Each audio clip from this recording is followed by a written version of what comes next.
Okay, so in this video we're going to look at letter formation. So this is useful for if you're actually teaching beginner students who are learning to first form the letters. It's also useful for students who have learnt bad habits and are forming letters incorrectly. But mostly actually I use it for the students who have difficulty getting letters around the right way. So for example, your classic is your B and your D.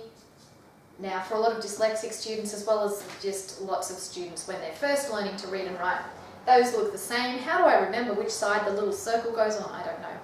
And trying to just remember it as a shape like that is actually something that your brain isn't designed for. It is quite difficult. So instead of just trying to remember the shape, what we do is we focus on the letter formation. How can you form the letters? We have an entire sheet that shows all of the different letter formation for all of the letters, which is linked to this in the resources. This is just to show you how you can use that sheet and use those diagrams of the letter formation to actually teach students how to form the letters correctly.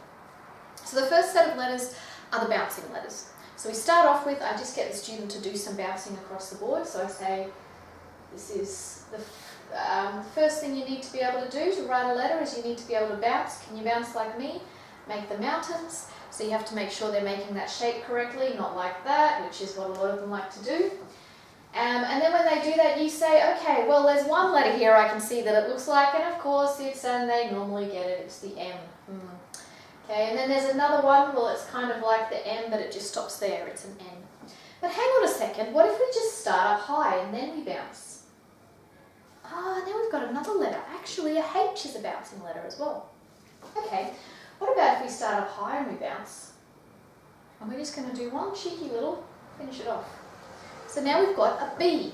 So a B is actually a bouncing letter. So it's bouncing B, and this is how you can remember when they accidentally write the wrong letter again later on, and you say, now hang on a second, that was a B, it's got to bounce. So you have to start.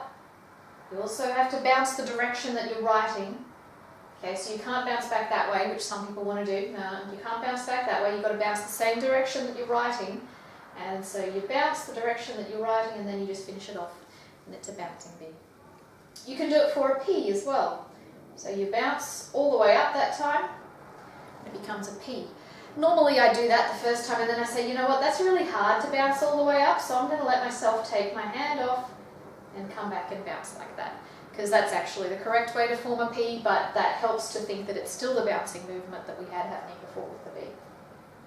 Okay, so those are the bouncing letters. I think that's all the bouncing letters, yep. Okay, so then the next set of letters that we do are all about the letter C. So as long as you can do the C, you've got this one, okay? Because the C, what happens is the C just keeps going, it becomes an O. Or if it keeps going and keeps going down, it becomes an A. So we might practice a few of those. Think about the C. Once you've got the C, it's easy, you just finish it off. Hey, what happens if the C just keeps going all the way up? It becomes a D. So that's then how you can remember, oh, that one is a D, the D is the one that starts with a C. So that can help to get those letters around the right way. It also applies to a G and a Q. Start with a C. Now there's a couple of other categories of letters. There's the U and the W, which is, so this is kind of like the bouncing but upside down. There's straight letters, like straight line letters like this one and this one. They're not normally too difficult. Probably the only other one that can be difficult is the E. So for the E, I get students to practice this first. This is the movement you're going to have to get just for the E. Only the E gets this movement, okay? And, well actually, it is kind of like, it's the same as the C movement. So if you can imagine in your head you're doing a C, and then a C, and then a C, and then a C. Or for some students it helps to have your hand here. For, you know, right-handed students, hit your hand, down like that. Okay, we've got that movement happening. Then you can get it going in the right direction for the E. Okay. You can link it to C letters, you just have to, because it starts in the middle, you don't want them starting with the C this time, so you've got to just get that movement happening. Cool, so that is letter formation, and you can do that with beginning students, you can do that at any stage if students are having difficulty with their letter formation.